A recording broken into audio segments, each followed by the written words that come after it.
এই মোনা, আমার খুড়তুতো দাদুর মেজো মেয়ের ভাইয়ের বউয়ের ভাই এসেছে, তোকে দেখতে চাইছে। আয় আয় তাড়াতাড়ি বাইরে দেখা করে যা। আবার আমি কেন? আমি কেন মানে?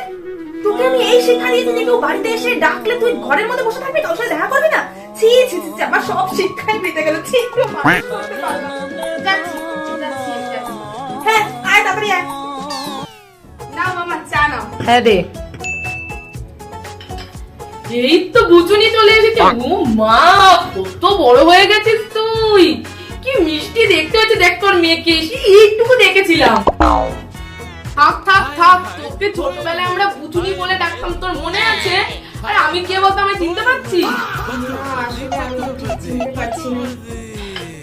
সে কি রে, তোর কিচ্ছু মনে নেই? এই তো কিছুদিন আগে তোর অন্নপ্রাশনের সময় এলাম, হওয়ার সময় হসপিটালে গেছিলাম। তোর অন্নপ্রাশনের সময় তুই আমার কোল থেকে নামতেই চাইছিলিস না।